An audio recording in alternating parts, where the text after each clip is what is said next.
Hello, everyone, and welcome to 100 Football Sports Talk Radio. I'm your host, Logan Landers, and today I'm doing a coach profile, taking a deeper look, a nice dive into Josh Heupel, the head coach for the Tennessee Volunteers. Go Vols!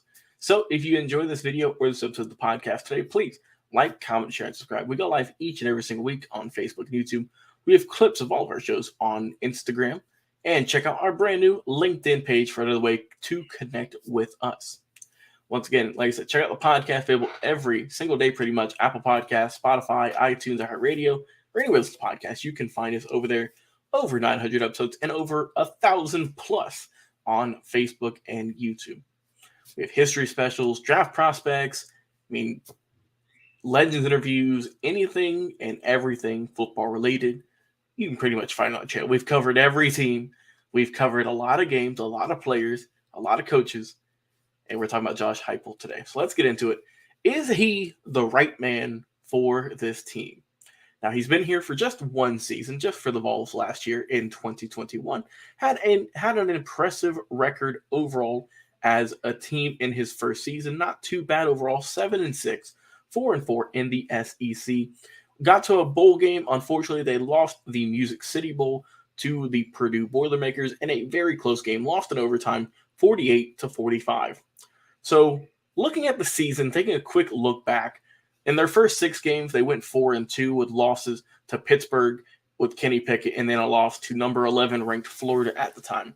So 4-2 in your first 6, you're feeling pretty good. We were all pretty hyped here on the channel, thinking about how good that Tennessee, could this be their year? And then the second half of the season, that's when it got tough for them. They had games against Ole Miss and Alabama, lost both of those. Still, the Ole Miss game, pretty close, lost 31-26, and then Alabama 52-24. Tough game. Then they got the win against number 18 Kentucky, 45-42. But then they had to face Georgia, who we all know won 41-17. Then to close out the year, they beat South Alabama and Vanderbilt up until that bowl game against Purdue. So 4-2 in your first 6 games, and then in your final 6, you got majority losses there. So looking at the year, they did lose some players to the draft, of course. Cade Mays, Velus Jones, just to name 2 off the top of my head. But it was his first year. Got a winning record. Say what you will, you got a winning record. Plus, we're now going to see his recruits, his guys he's been looking at starting to come in over the next few seasons. So it's going to be very interesting for Tennessee to see how they can do. But looking at their team, of course, they are led by Hendon Hooker. Their quarterback had a very good year last year, close to 3,000 passing yards, over 30 touchdowns, and only 3 interceptions. Very solid. I think he can be the guy for the moment for them as a good quarterback. So he's coming back. You love to see it.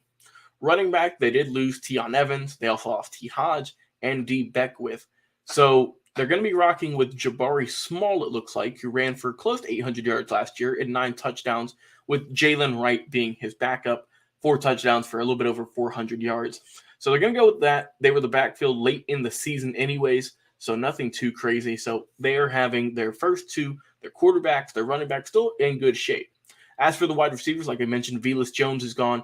Javonte Payton is also finished. So here comes Cedric Tillman. Over 1,000 yards last year, 12 scores. And then also Jacob Warren, the tight end, expect him to have a bigger role this year. 3 touchdowns, 197 catches, or 197 yards. And then Princeton Fant as well, 220 yards, 1 TD. So we'll see how they can do. They do need a little bit of help at the receiver position, I feel. But we'll see who can step up. They did get Wyoming transfer Isaiah Nayor, who had close to 900 yards last year with 12 scores. So that's definitely going to help. As for the reserves, who is going to be the one to step up the most, it remains to be seen. The offensive line, like I mentioned, they did lose Cade Mays. They also lost Kidron Calbert, who has entered the transfer portal, who is gone now. But they are getting 4 of their offensive linemen returning: Darnell Wright, Jerome Carvin, Javonte Spraggins, and Cooper Mays. Also, you got reserves like Ollie Lane, Kingston Harris, Dane Davis, Jeremiah Crawford, and Jackson Lampley. They're also coming back.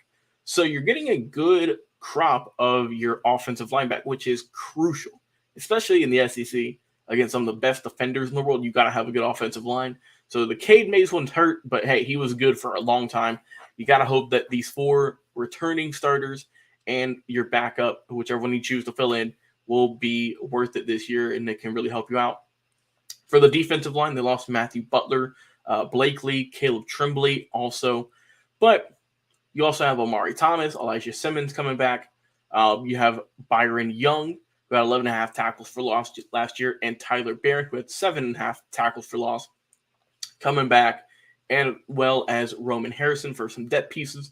So the O-line or the defense line still needs to take a few steps ahead this upcoming year, but I think that they still need a few pieces there to really get it going. But overall, looking at the team, like I said, you lost Alontae Taylor as well, another big corner who's gone.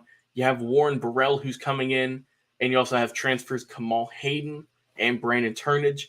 So I think that this year is still going to be a rough year. I'm not saying that it's going to be a bad year for Tennessee. I still think they can produce a winning season. But I still don't think we're right there at the peak, at the prime for this Josh Heupel era. I think it would not surprise me if they have a similar record this upcoming 2022 season compared to 2021. I do think they're going to finish above 500. They have a good amount of talent. Their offense looks solid. Their defense still has some holes, but I think they can hold up on their own. So do I think Josh Heupel is the man fit for this job to help turn Tennessee back to its former glory and back into a powerhouse in the SEC? So far in just one season, I like what I've seen, so I'm going to say yes. However, it depends on how he does this year, because you start off on a pretty strong foot. You can't be in that sophomore slump. You have to have a solid season. We all know at UCF, he was a very good coach, 28-8 combined total record over there. So I think that Tennessee has a very good program this upcoming year. I think they're going to finish with around the same record, perhaps maybe a little bit better, I would think. But I would say next year in 2023, going in 2024, I think that's where we need to be discussing, is Tennessee for real? Because that's where we're going to see more of his recruits coming in, seeing how they play this upcoming season, how many more transfers they're going to get, how many guys are going to go in the draft. There's just a lot to look at. But I think that Heupel, along with his crew, his staff, so far they made a good first impression for me personally when I was watching some of their games last year. So I think that he is the right person fit for this job to help Tennessee to get things going. He's a good head coach. I mean, he's a good head coach, and this is a very big year for him, I think, because if Tennessee finishes with a good record, I mean, I feel like he's going to get in more discussions as how good of a coach he is. I wish them the best. I think that led with Hooker, led by Heupel, I think Tennessee has a lot of potential this upcoming year, but it's not going to be easy. We all know the SEC. It's going to be a tough schedule, and what's going to be interesting to see how they can do this upcoming 2022 season. But Coach Heupel, I believe in you. I know our whole team here. We got Mr. Football Vincent Turner, his love for Memphis. We got Jeremiah Long, his love for the Vols. So we support Tennessee here on the show. We talk about the Vols, we talk about Memphis, talk about any Tennessee football team a good bit here. So, Coach Heupel, best of luck to you this upcoming 2022 season. If you've enjoyed this video, this episode of the podcast today, please like, comment, share, and subscribe. We are live each and every single week on Facebook and YouTube. Check out our clips on our show at Instagram, 100 Yards of Football. Also, our LinkedIn account. And, of course, our top-tier podcast available every single day at Spotify, Apple Podcast, iTunes, our radio, you name it, you can find us anywhere there's a podcast, over 900 episodes, and over 1,000 plus on our Facebook and our YouTube channel.